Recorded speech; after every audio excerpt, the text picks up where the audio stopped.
Welcome, everyone, to episode 39 of the Golden Squeeze podcast. We are going to be talking about SmackDown and an amazing SummerSlam this past weekend. Do it. But we're going to start with SmackDown, which led off with Solo Sikoa and Cody Raheem Rhodes.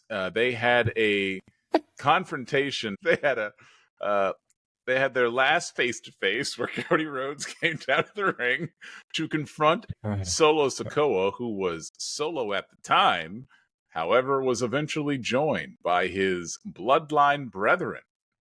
But they added a stipulation for SummerSlam, which pretty much sealed the fate of somebody making their return at SummerSlam. But we got the offer to Cody of bloodline rules. We got some bloodline rules, so apparently that's their go-to now. Just whenever they don't know what to do in a booking situation, they just throw in bloodline rules, and then all the rules just go out the window. But yeah, got bloodline rules, and because Cody accepted, he avoided getting his ass kicked, I guess. I guess that was their rationale. But opening segment, I mean, it was fine. It was fine. Yeah. Don't think bloodline rules is necessary. I don't think that's a match type that we should have. You could just say no holds barred. Go back to what is normal. I don't think they need it, period. But I don't like the name bloodline rules. But right. But I think in the context of what they're trying to go for, he was trying to hammer home the point. You know, you beat Roman. He was weak. So I'm offering the same thing and basically trying to say I'm going to do it better than he did. And this time I'm going to win and take the title back with the same stipulation that he had. Yeah. And so I agree, but I see storyline and continuity with that whole thing with Solo and Roman. I understand why they did that. It actually, because at first I was like, oh, come on. But I was like, okay, you know, that actually makes sense from that standpoint. So yeah, I agree. And I guess another thing that bothers me, and I know the whole point probably was the way they brought Roman back and all, which we'll get to later. But I know we're getting a little ahead here, but I enjoyed that match before all the interference. It was a good match. So Solo and Cody, I think, are good in the ring together. And we're not there yet, Wade. I know. I'm just pump your brakes. I know. Just talking about this bloodline thing, it's just when they have stipulations like that and the match is going fine, I don't like when the shenanigans start. Oh, and there were some shenanigans, but like I said, we'll get to that in a second because first we need to continue talking about SmackDown, and next we got a very good we don't, but we're going to. We got a very good television match, and Carmelo Hayes versus Andrade El Idolo. Triple H and his infatuation with Andrade, as he should be. Vince McMahon treated him as an afterthought, and Triple H, I'm not saying he doesn't treat him as an afterthought, but he at least allows him the opportunity to have 15-minute matches like this one.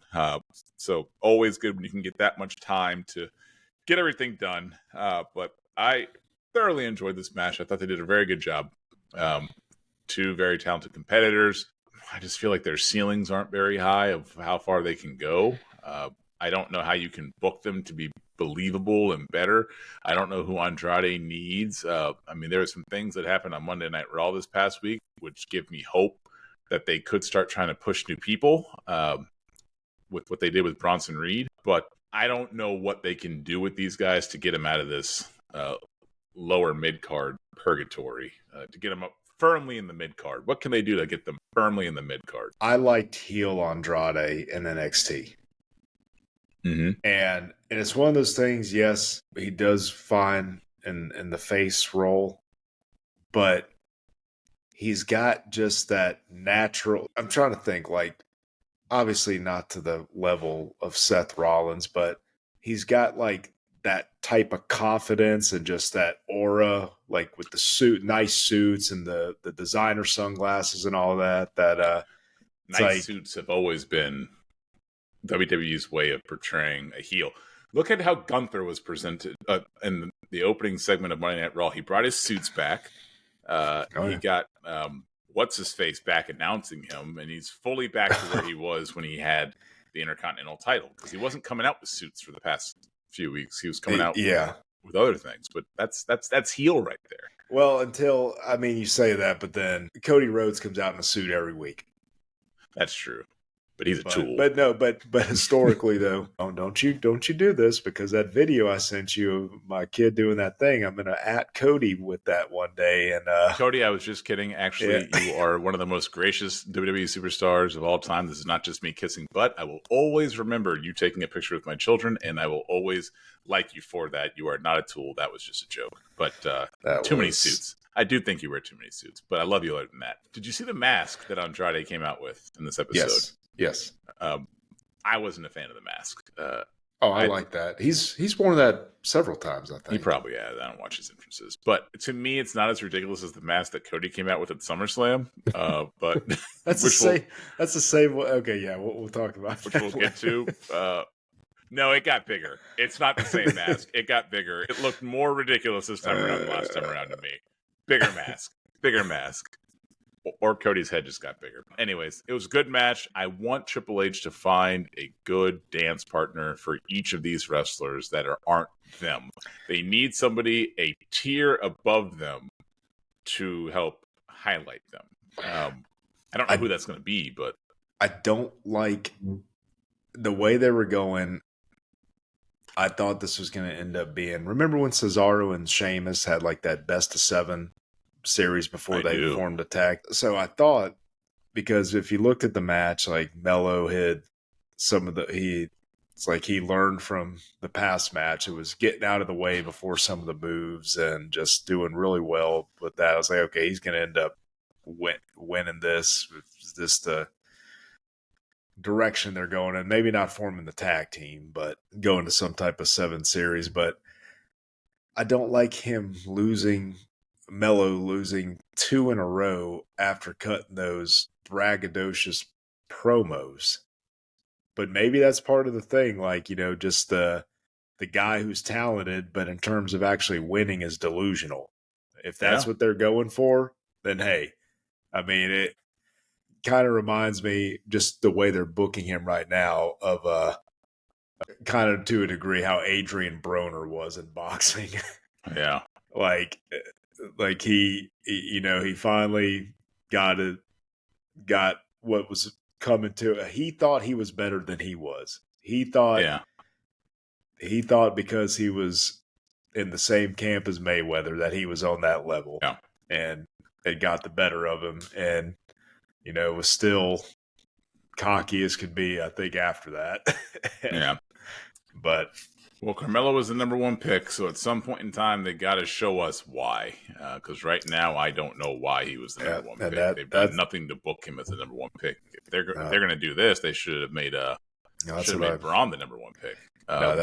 That's what I agree, and that's what I've been saying. I've been saying that they've got to have something in store long term. And with how far out they're booking stuff, I just don't know. Maybe it's not until next year. Maybe it's not until next Money in the Bank. I think Melo would be good with the briefcase.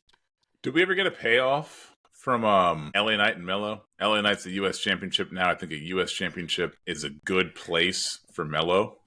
So I think that maybe they could go back and revisit the confrontations that they were having 3 or 4 months ago, or right after the draft, whenever that was. I think that might be a good place for him. In terms of Andrade, I don't know, but he deserves something better. I think he deserves something better. Maybe when Charlotte comes back, they'll start to push him too. Maybe interweave their storyline some way, form, or fashion. I don't know. Or, yeah, man, I don't know if it wasn't a lot more focused on long-term stuff now. But now that it is, I don't know. Yeah. And we'll see. Yeah.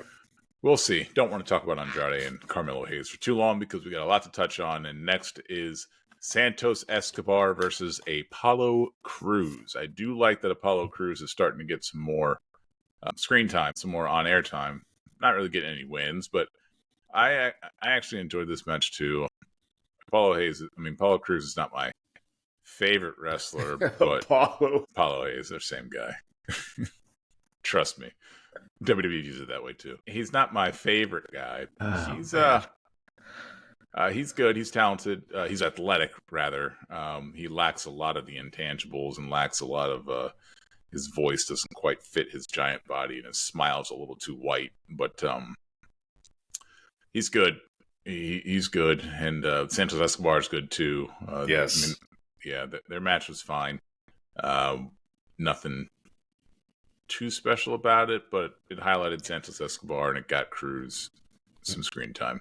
Now, I'm trying to remember what happened here. Did Angel and Berto did they like neutralize Corbin and then interfere? I can't remember what happened at the end. Yeah, Angel and Berto interfered. Okay. Apollo Crews came down with his new best friend, Baron Corbin, and Escobar was able to get the win with a little bit of help from Angel Humberto. Yeah, wasn't a very long match, but it was fine.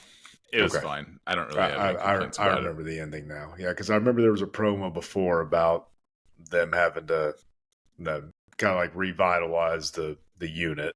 And yeah, all right. I'm remembering everything now. Yeah.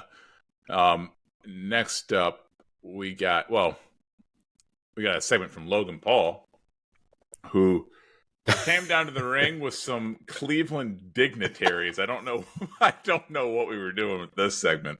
It just went off the rails. But we got some Cleveland dignitaries, and Nick Aldis looked them up and couldn't find any of them, any of their bios or who they were. And Logan Paul essentially just said, "Trust me, bro. They're legit." Well, he didn't essentially say that. That's exactly what he said. No, trust me, bro. They're legit. They didn't really say anything, but they did help unveil Logan Paul's banner, which had been defaced by L.A. Knight. Yeah, it had been defaced, and Logan Paul did not like that. But Logan Paul went to the Prime truck, destroyed the Prime truck, which L.A. Knight went to the L.A. Knight destroyed the Prime truck and sent Logan Paul in a tizzy. Just a little bit of fun. I mean, harmless fun. Nothing other than that to help build up their match. What did you think of this segment? I thought it was funny. Logan Paul, like the way he delivers his heel lines, and just the crowd eats it up with boos, and just it's always good. Like, what did he say to him about them not having many championships or something? I can't remember, but it was just this classic good old heel work. So it's even better when you're bashing your own hometown. Yes, it is. With your Cleveland dignitaries. But this segment was the lead-in to a tag team match between Jade Cargill and Bianca Belair.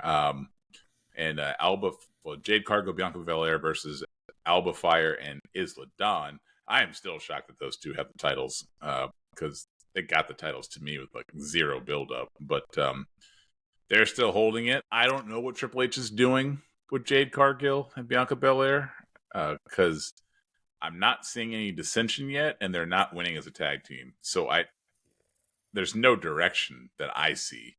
Well, they're doing. I guess they're doing a slow. Okay, who came and interfered in this Blair match? Davenport.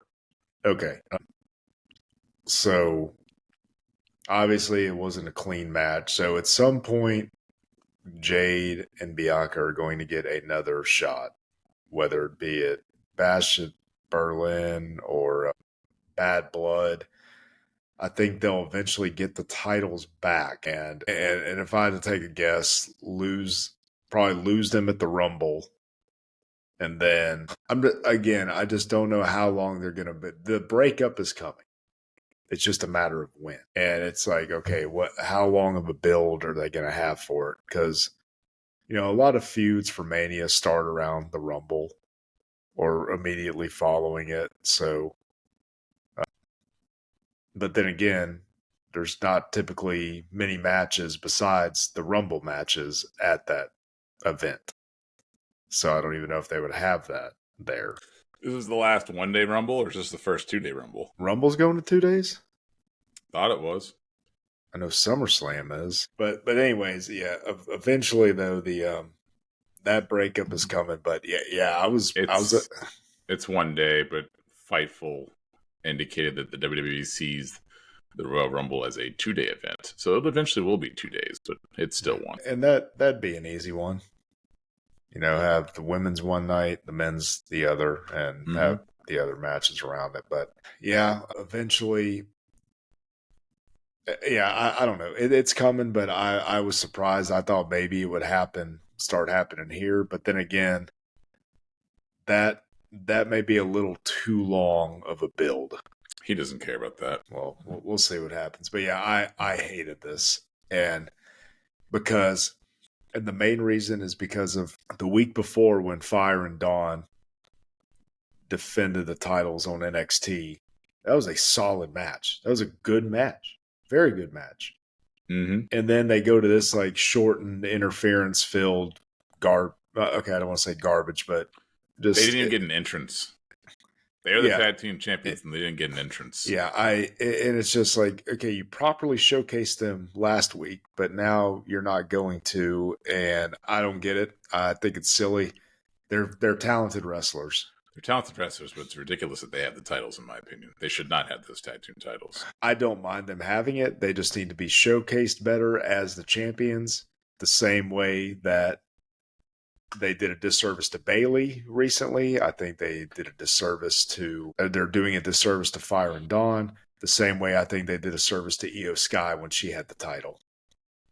So, in terms of making it more of a focal point.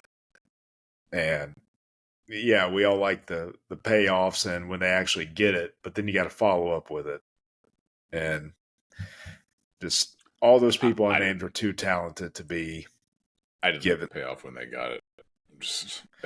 Oh, no. Listen. I'm not saying that I did. I'm just saying with them as champions, I don't mind it because I know they're very talented. Yeah. But yeah, they're talented. But you got to have matches on Raw and SmackDown because they're the main roster champions. You got to have those type of matches that they had on NXT. You have to have those type of matches on Raw or SmackDown or on PLEs, period. Yeah. But my issue with those two is I just don't feel like anyone cares about them. They might be good wrestlers, but they're not good sports entertainers. And Bianca Belair and Jade Cargill are sports entertainers. That's who you need to put the belt on, a sports entertainer, not a wrestler. And that might be one of the reasons why in the next match, DIY versus the Bloodline, that DIY was unsuccessful in retaining their titles. It was a short title run for do-it-yourself. I can't say I'm surprised. I don't see a world. I mean, there's no world where they should have won this match. The question is, should this match have happened? That's what the question is. The right person won, in my opinion, based off from a storyline perspective. You can't have the Bloodline lose, but should you have had the match in the first place? That's where the argument, I think, happens. I don't know why you put the titles in them, because it does not matter at all. A-Town Down Under has the titles, or if Awesome Truth has the titles. Who has the other title? Judgment Day right now. Judgment Day. Okay, so we'll put Awesome Truth aside for a second. It didn't matter if A-Town Down Under lost to Bloodline. I mean, who cares? I just think they should have kept the titles on them and then let the Bloodline beat them. Well, why did you need to have this transitional championship so the Bloodline can win the titles? Who are you protecting in this situation? I guess the only thing I can think of is so it wouldn't be heel versus heel. SmackDown. I know. It's not pay-per-view. No, that's... Okay. I mean, that's the only thing I can. I don't think you need to change titles for that purpose. But if that's what their rationale is, at least that is a rationale. I mean, that's what it was. Yeah. No, I agree, and I don't necessarily like the short title reigns like that. I don't know, but now that they have a little more potential for this to be long term with them keeping it with the Bloodline, I'm okay with that. So, yeah. But who knows? We'll see. And, man, I don't even know if the right call was made, considering because with them winning, I was like, okay, maybe the Bloodline will have all the gold. They'll be at the top for a while until the slow build to them losing everything at Mania or whenever. But you're saying with the result that happened at SummerSlam, you don't know if this was the right choice. Is that what you're correct. Saying? Yes. Yeah, I agree. Yes. I thought that once they won, it was a foregone conclusion that Solo was going to win. I mean, obviously, we always thought Roman was going to come back. Yeah. But I thought that he was going to win. I thought Solo was going to win once they got the tag gold, but he didn't. Yep. But he didn't. But all in all, I mean, SmackDown. It's funny because it's going in waves. There was a long period of time where SmackDown was clearly better than Raw. I think we're at a point right now where Raw is clearly better than SmackDown, in my opinion. I think that SmackDown's been without Roman, it's just not the same, and it could definitely change back. But No, I like the yes, I know what you're saying, and I agree with that from through a certain lens. I agree with that, but then through the other, like the long matches on SmackDown or longer. I like the gauntlet match. I like this match that they had. Like some of the time that they've given to like Tiffy and Mishin, and just I like that. I don't care if there's only a couple of matches, as long as they're give them some time and have good matches. I'm perfectly okay with that. But yeah, I see it's not the same without like Roman coming around, but maybe that'll change now. But we shall see. But I thought this was a good match, but I feel like it could have used it should have been given 5 or 10 more minutes.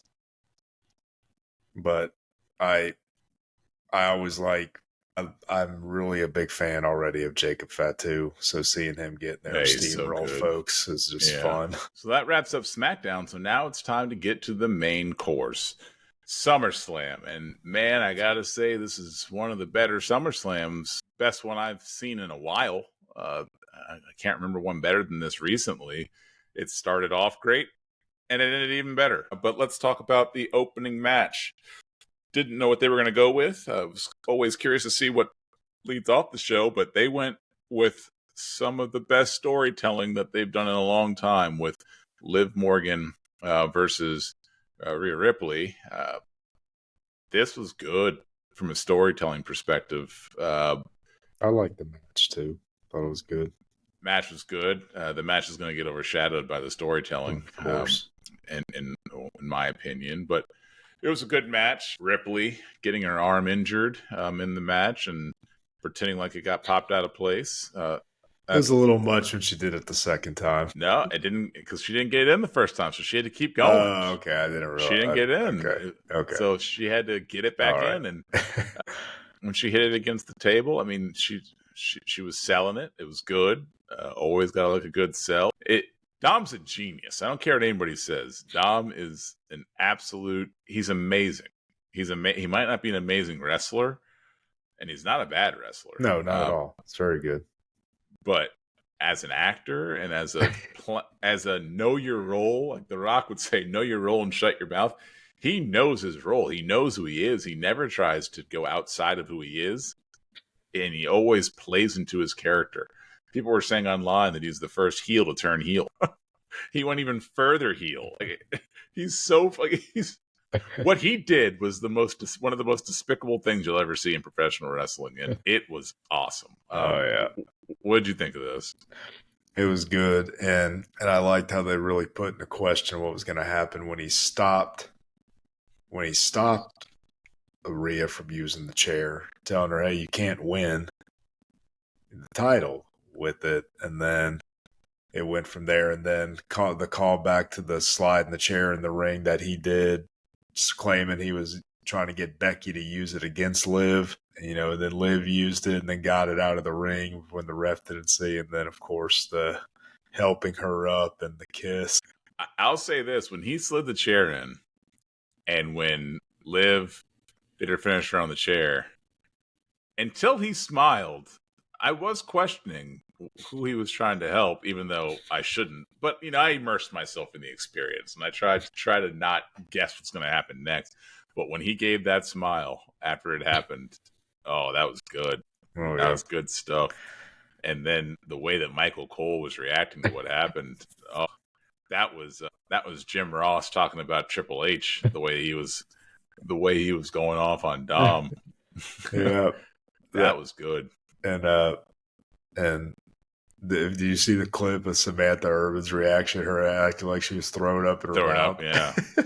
That was good too. Oh man, everything about this, the destruction of the Judgment Day was done throughout this entire pay-per-view was done perfectly. All right, how about, did you see Dom flip off the crowd? Yeah. That was good. That was good. That was good. Triple H, he went into his bag to write the script for this one. So good on him. I thought it was great.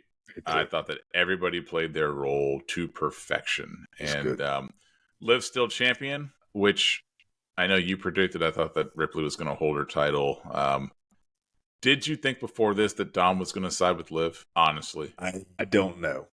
I was thinking maybe Finn, but then no. At that, before the pay-per-view, no. At that point, yes. At that point, yes, because I'm getting ahead of myself with backstage segments and stuff. But I thought Finn was maybe going to come out and reveal himself as the one that was actually doing stuff with Liv the whole time. Yeah, based on some of the stuff with the key card and this and that. But I thought that maybe that was going to leave, like, split up the faction like that way. But yeah, no, it was, yeah, it did. Obviously, I was, like, oh, what are they going to do with this? Something's going to happen, but what? But I thought it was probably going to end up being Finn coming down. Yeah, I was genuinely surprised when it was Dom. I was. And should I have been?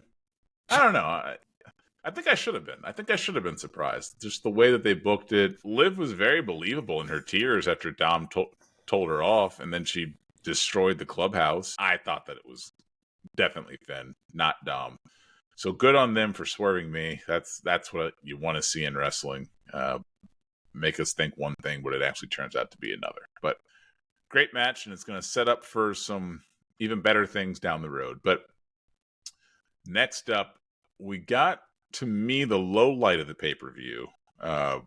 Braun Breaker versus Sami Zayn. It was a fine match, and when I say low light, I mean that more as a compliment to the remainder of the card, but it didn't seem quite long enough to me. I don't feel as if it was as good as their last bout, but even their last bout was a little lackluster. What was it, a Money in the Bank?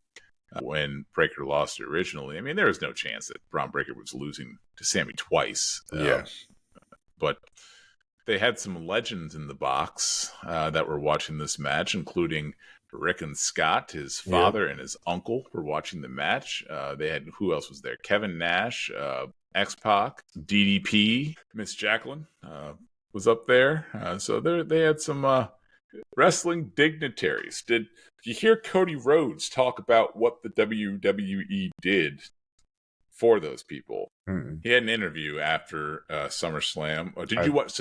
I did not see the part with Cody. No, I did not.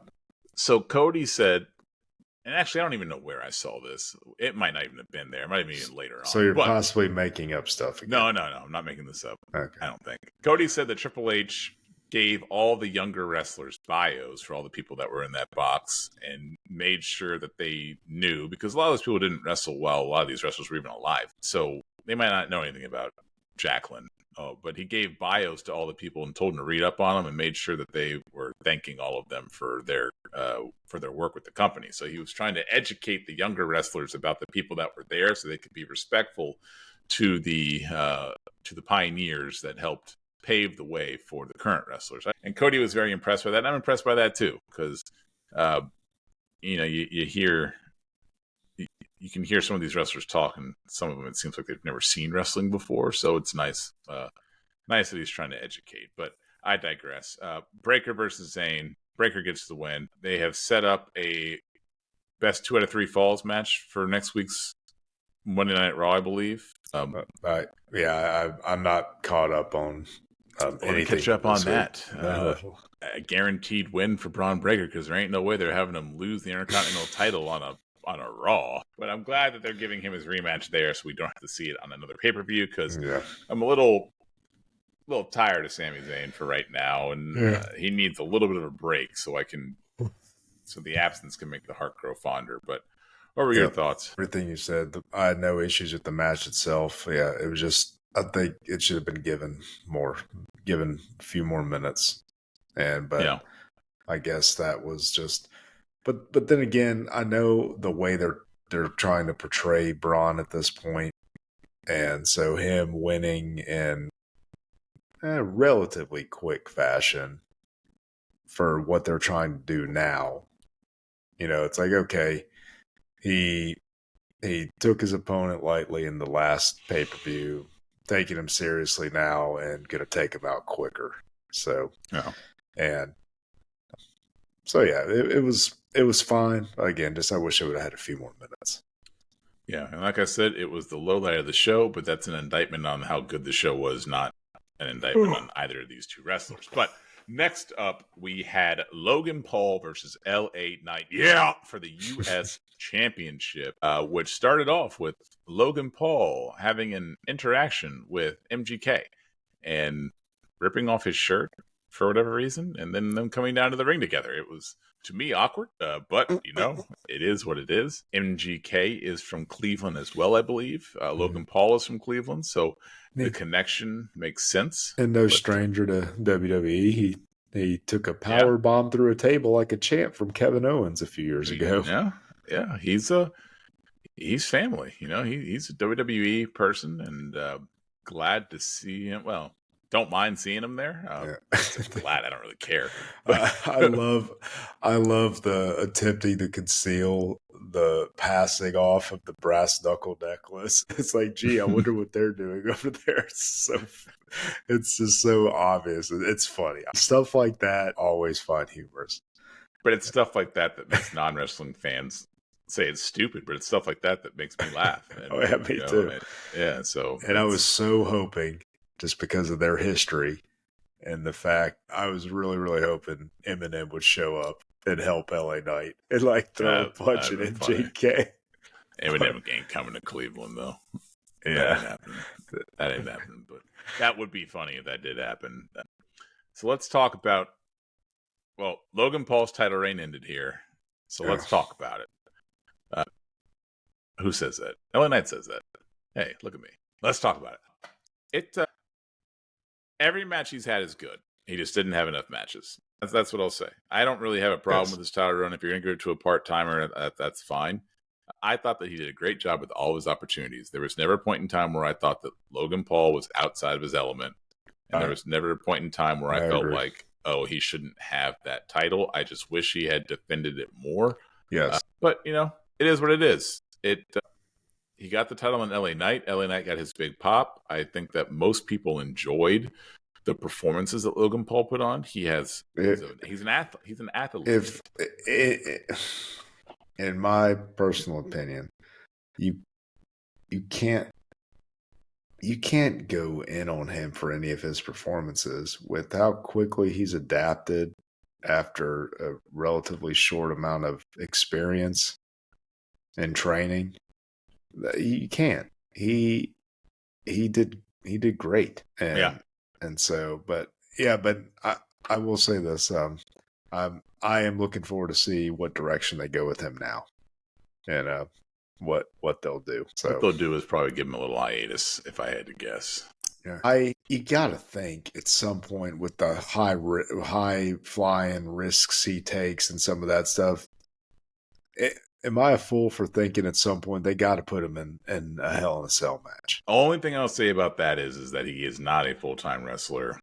The brutality of a Hell in a Cell match on a part-timer, can't remember them ever putting a person like him in a cell. It's pretty dangerous. I don't know if you'd want to risk that. But look at some of those moves he's done. I get it, but it's not a cell.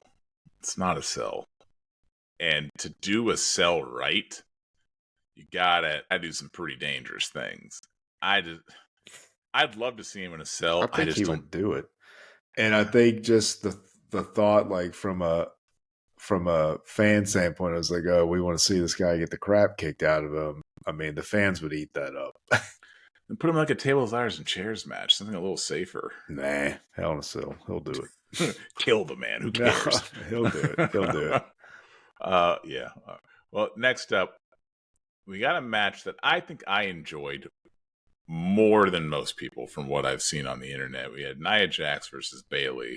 Oh, I like this match. I liked it too, but I felt like it was getting a lot of hate. It got the lowest grade on Bleacher, which I don't think is justified. I really I don't enjoyed either. it. And that spot where Bailey walked Nia out and powerbombed her, Yes, whew, I couldn't do that. that was good. I'm not strong enough to do that. So, I mean, there's no real way to fake that. There's no real way to support her weight. It's not like she had a foot in the rope. She was taking all of Nia's weight. And Nia, she's a bigger girl. No hate on her. I mean, it just is what it is. She's a bigger girl. And for Bailey to be able to do what she did, good on Bailey, because I didn't think she had that in her. That was very, very good. Yeah. And I like the match. And okay, my one thing, and I text you about this. When Tiffy's music hit and she came running down, why did she have a ref when there was already one in the ring? And the ref had not been knocked out either. Here's what I'll say. The rest in the ring's job was to officiate the match between Nia Jax and Bailey. Okay. And you and I have watched enough cash-ins to know the amount of time that it takes normally for someone to actually cash in the briefcase and for the bell to actually ring.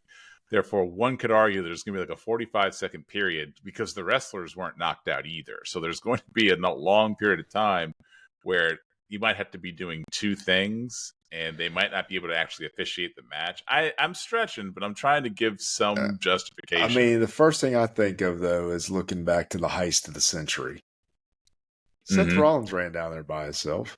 But those two guys were dead in the ring. Those two guys were dead in the ring, and these two girls weren't. Again, I'm playing devil's advocate. I think it's ridiculous. I thought it was hilarious. I was laughing. I was like, this is amazing. Because especially with the Tiffy character, I could see her like, hey, you get down here with me right now. and do we think that Tiffy came down with the actual intention of cashing in? You got to think no, because she could have they could have booked her to belt Jax over the head with it when they were about to leave the ring. No. And that I get. I guess what I'm trying to say is that in storyline, they could have booked her that way.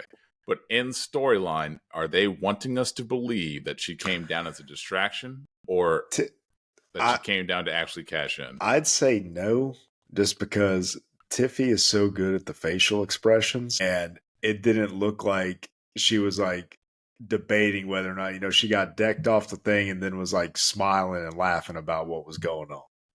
Yeah. Okay. And so if I'm remembering that right, I don't remember with them showing her like angry about like it once they started showing her again. So I would say no.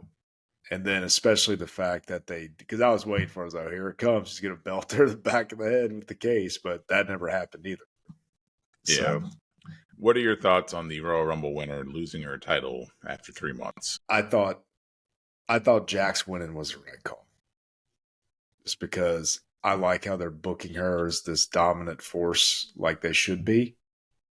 That on top of the fact that like I mentioned earlier, I think they did a disservice to Bailey with the way they hadn't really, in my opinion, booked her that well. But then again, when they did put her in big spots like the Clash at the Castle match with Piper, that was a great match. And some of the TV matches have been good. This was good. But I almost feel like it was too little too late. You haven't been properly booking her. In terms of the reign itself, just didn't seem to be a whole lot of interest in it. But that's not any fault of hers. But I'm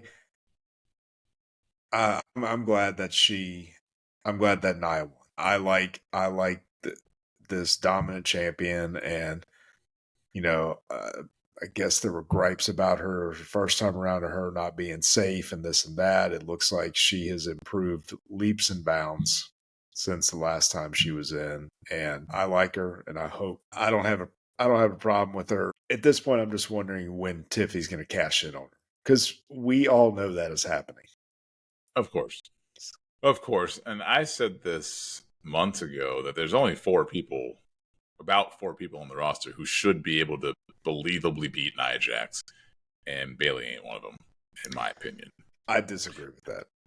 she's not chopping down a tree. She's chopping down. I'm not going to finish that sentence, but she's different than like a tree. She's too big. She's just too big for Bailey to be able to beat. I'm just saying though, like, but Bailey isn't small. She's definitely not small in a lot of places. But I think it's believable. I think Tiffy size wise is believable. Who's another one? I'll give you Rhea. Okay. It's Rhea, Bianca, Jade. And in my opinion, Tiffy is yeah, maybe. I'm Nia is bigger than you think she is. Nia is huge. I just think believability wise, I have no issues with those people that we're naming being able to do some of these feats of strength and overcome her or do.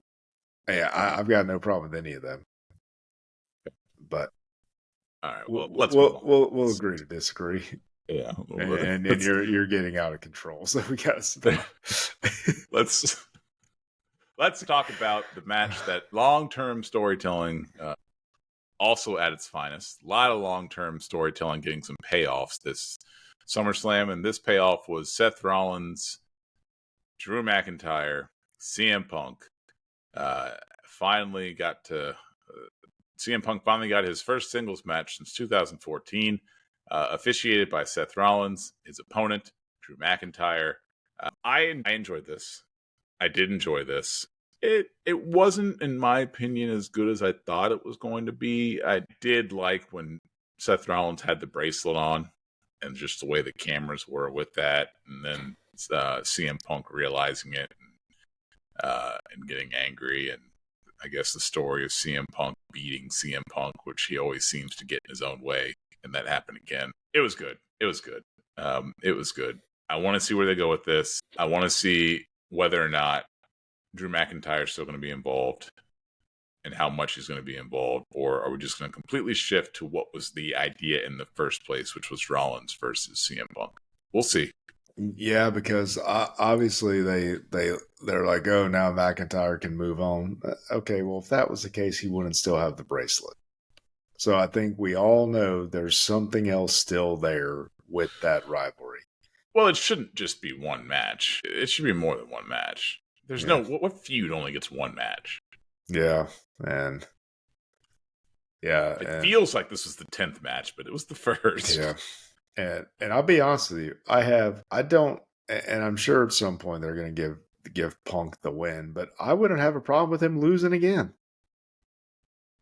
He's 45 years old, or how old he is. I'm saying like if they can do it in a way where Rollins screws him or does something, and McIntyre gets another one on him, which would be, I think, the second time. Or wait, let's see, how many times did Punk cost him the title, essentially, or however way you want to look at it? McIntyre costing himself. Last 3 pay-per-views? Damian Priest. Yes, yeah. The cash-in and then Mania. Yeah, the Priest cash-in. The Clash of the Castle match, and then it was Money in the Bank. Yep. Glasgow, WrestleMania. So 3 times. Yep. Okay. So yeah, Drew still owes him a couple, but at some point the payoff is going to be him getting the bracelet back, and we'll see. It's a weird payoff, but yeah. Not my personal favorite thing they're doing, but hey, it's something personal. I get it from that standpoint, and they're rolling with it. So, but at some point though, Punk is going to get that back, and yeah, I came across the TikTok page of the girl who gave CM Punk that bracelet. That is not a work. That is a shoot. Really was a fan giving it to her at one of those meet and greets, and she had the pictures to show that it was her giving it to her, or giving it to him. So she's very excited to be part of WWE canon as the girl who gave CM Punk a Larry and AJ bracelet. So awesome. Good on her. Good on her. Awesome. Now, next up, another marvelous piece of storytelling: Damian Priest versus Gunther for the World Heavyweight Championship. It was good. It was good. All right. Damian Priest had a for the most part, clean match, which he hadn't been able to do for a while. No, I think it was full vindication, in my opinion. It was, and man, and I hated that for him so bad. Just the foot thing. But the thing I will say about the thing with the foot, the way he sold that, making it seem like he was legitimately hurt and fighting through it, that was great.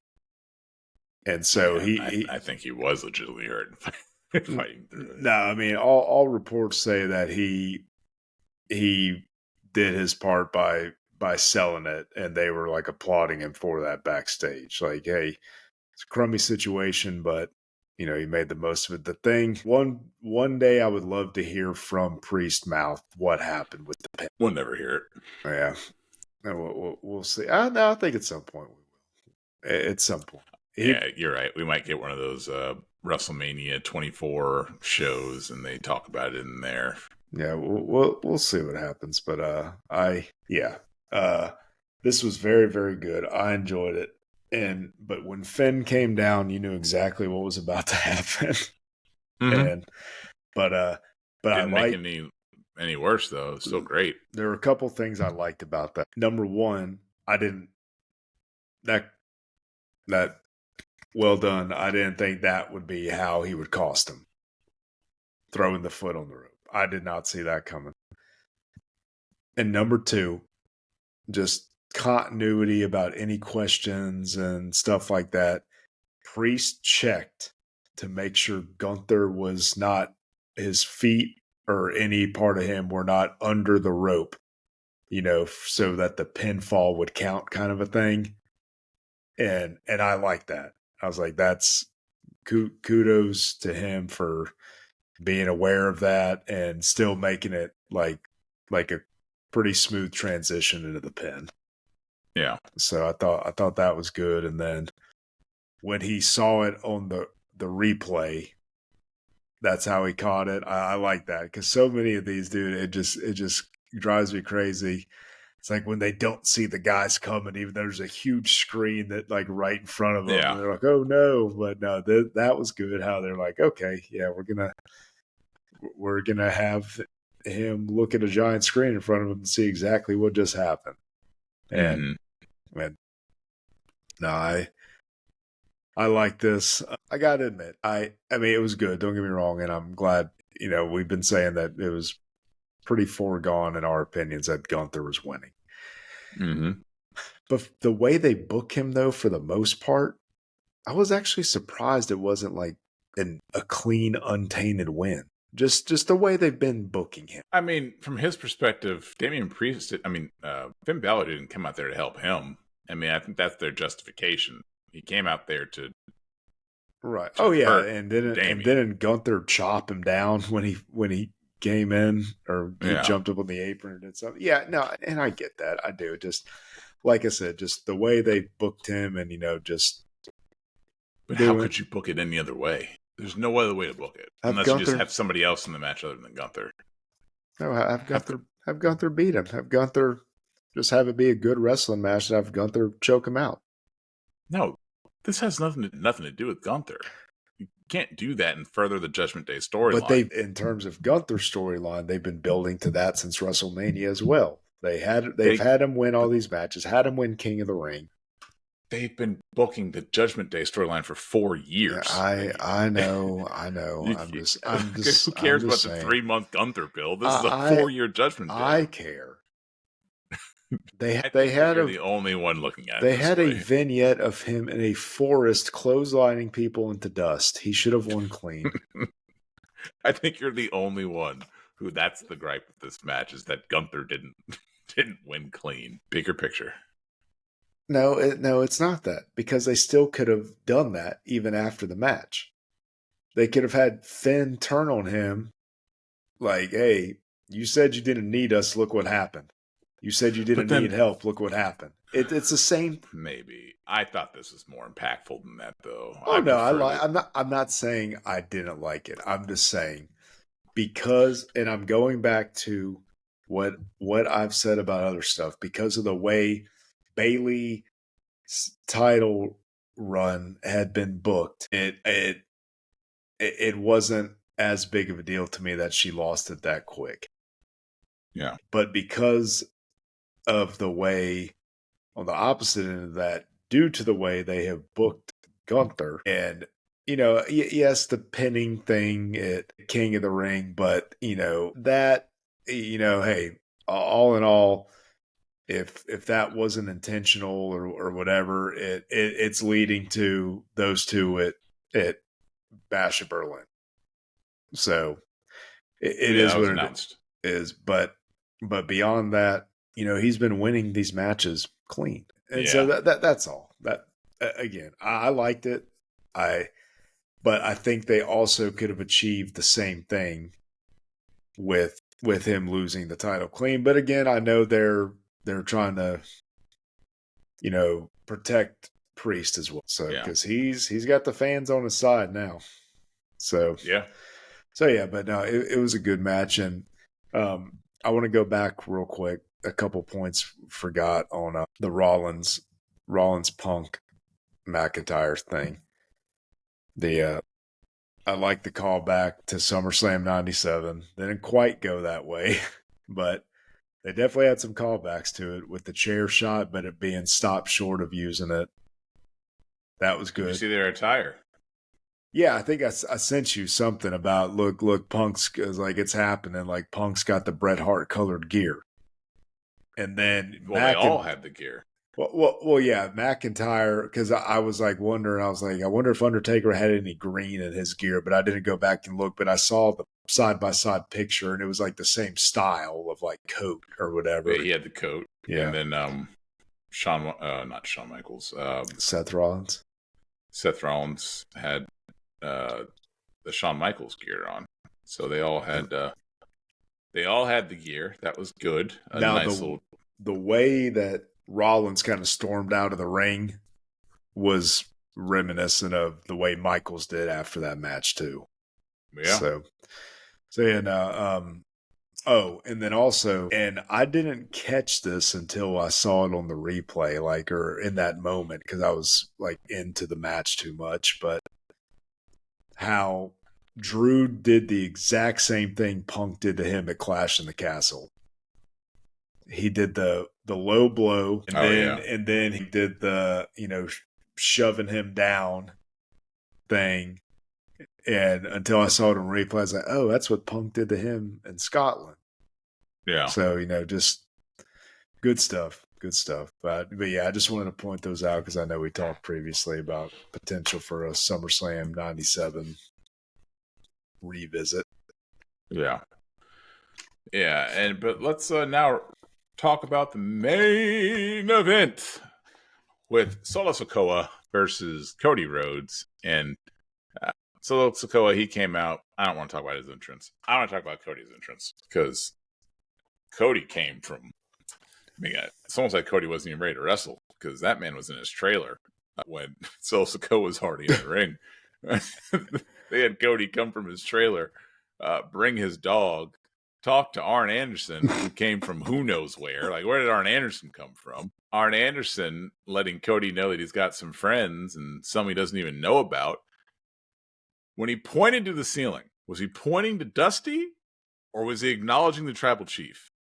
I thought because of what he said, Dusty, but now with who ended up coming out, maybe so. Maybe it was the tribal chief. Yeah, who knows? Who knows what he was doing? I was thinking Dusty, and then somebody pointed that out to me because I hadn't thought about that. But that's why the internet can be a gift and a curse because it gets you to think about things that you wouldn't normally think about, but it also gets you to think about things that you probably shouldn't think about. Yes. But Cody comes out wearing a stupid mask, absolutely ridiculous giant white mask. That's getting bigger. No, that's the same one. It's bigger. It's a bigger mask. It's a bigger mask.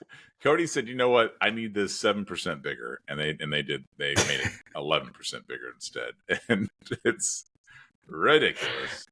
But I'm not going to spend time on that. I want to talk about the match itself. Is it supposed to be? Oh, quick! I gotta ask. Is it supposed to be like the Day of the Dead mask? I have no idea what it's supposed to be. But It's the mask from his emblem. From his tattoo. But is that supposed to be the Day of the Dead? Maybe. I don't know. I ask Cody.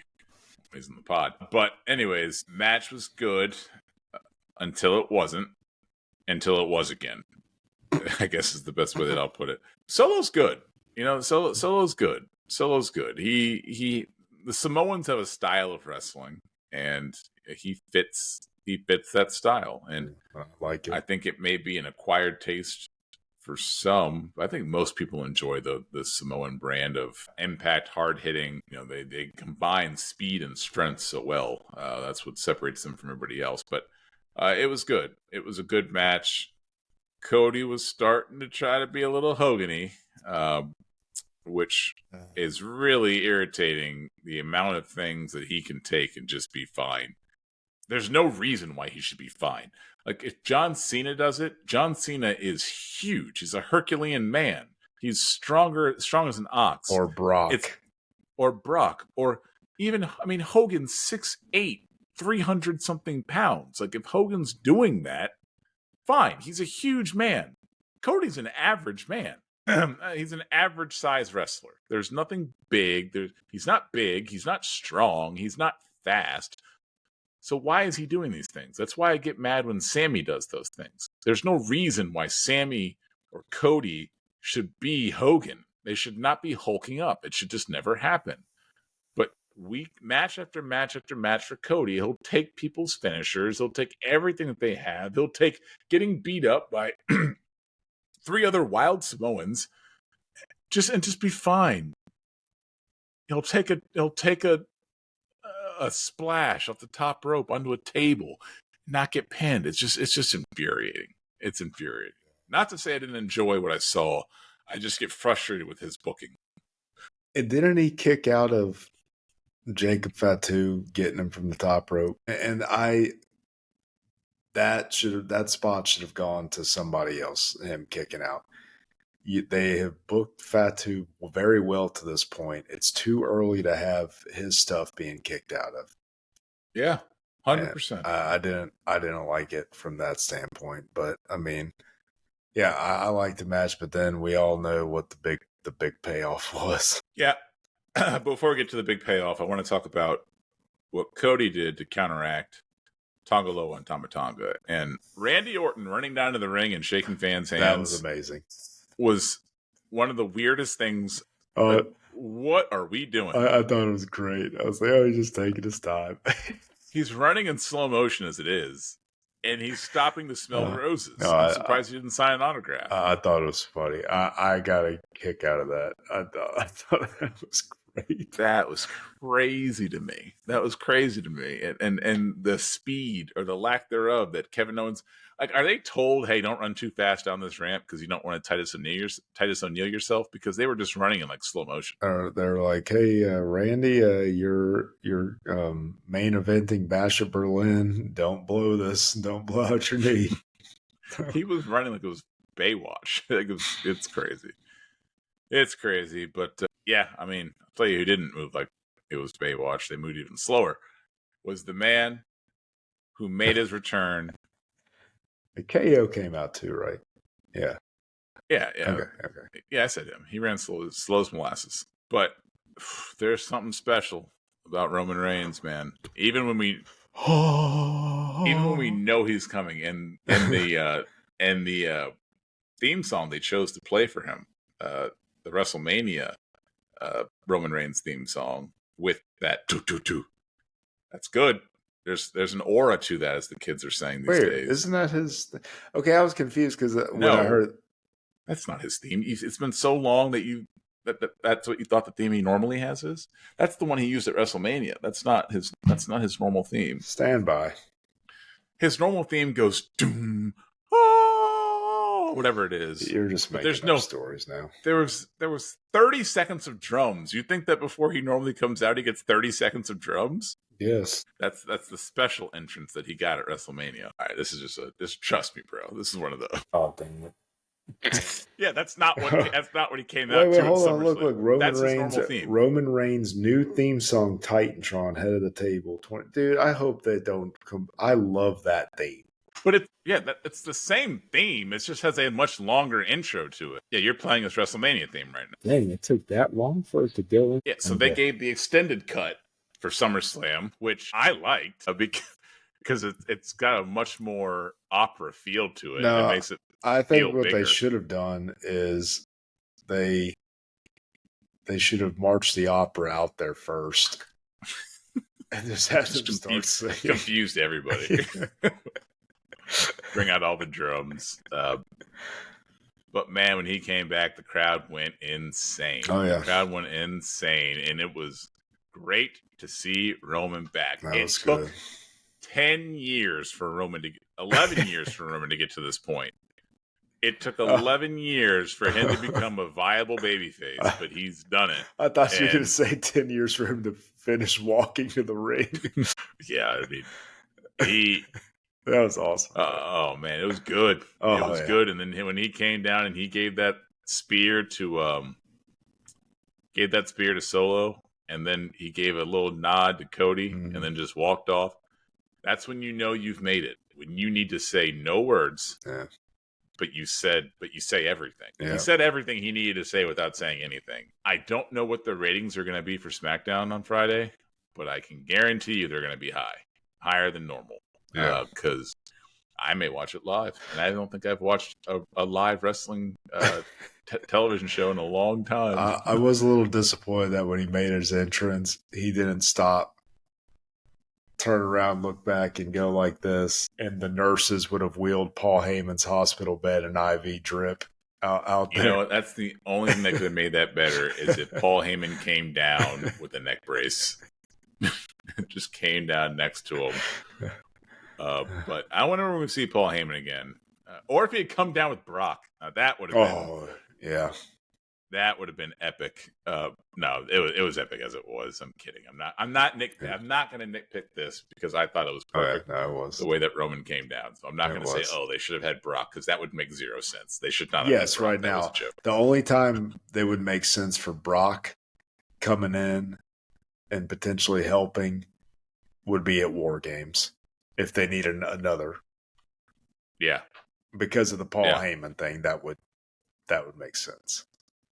Potentially. If we could get CM Punk, Brock Lesnar, and I say that he kind of abandoned Brock for Roman, so maybe not. Yeah, I keep hearing like the original Bloodline and Sami Zayn coming back to help, which he doesn't have the Intercontinental title anymore, so maybe. But was Solo not part of the original Bloodline? When did he come in? He was not. So it was the Usos, Roman, and then you remember like he came. I know when it was, and I might be remembering this incorrectly. He but debuted he was wearing, at Clash at the Castle. Yeah, he was wearing like a hood. Yes, he came from under the ring. Like, oh, it's Solo. Yeah, so he wasn't part of the original. But at that neither was Sammy. But no, yeah, I know that. But at that point, when Solo debuted to help Roman, Sammy was already part of it. That I don't know the answer to. Okay, that's what I'm thinking. No, that's what I'm confused about. I'm thinking that Solo is before Sammy. Okay. Fairly certain about that. Anyways, but yeah, I'm excited, man. I'm excited. Yeah. Jacob Fatu, is he hurt? No, not from what I've read. Apparently, not. I think because the plan always was for him to be incapacitated and be prevented from helping interfere as a result of that spot. However, when I saw he sold that spot. Oh yeah, and I saw it too. But I think if what I read was correct, he's a little hurt, a little sore. But I think they said he avoided anything serious. Is what the latest that I read.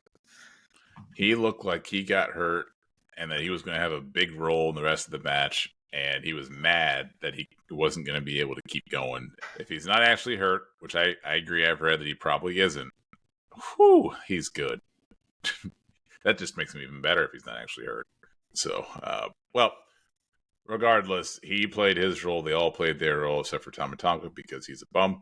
No, I'm sorry. Tonga Loa is the bum. Oh, dude, that poor guy. Like when the turnbuckle spot when he went to Well, someone said because of his eye patch, he couldn't see where he was going. No, I was thinking that too. I was like, well, when you're looking out of one eye, I mean, that could. Yeah, I'll give it that. Nothing in his history in the 3 months that he's been working for this company would make you think, I'm not going to give him that because he does something every week. All right, whatever. That's fun. But that wrapped up the pay-per-view. I thought it was a great SummerSlam. We got Roman back. When are we getting Jimmy back? Maybe on Friday? I don't know, but probably not. But or Paul Heyman. When's Heyman coming back? I think he'll be back. Is Roman coming out by himself? That's the question. Yeah. I don't think Roman's coming out by himself when he comes out on Friday because there's going to be other bloodline members that he's going to have to approach, and he doesn't want to get he doesn't want to have a fair fight. He wants to have a fair fight. So maybe he comes out with Heyman. Maybe he comes out with Jimmy. Maybe he does come out by himself because he is just that good. He doesn't need anybody else. I don't know, but I'll tell you this. I'm going to be watching probably, maybe, live. Maybe. I don't know. But that is going to wrap up episode 39 of the Golden Squeeze podcast. We're almost at the Dirty 40. If you like what you heard, go ahead and hit that bell icon, like and subscribe, and we will see you next time on the Golden Squeeze podcast. Oh.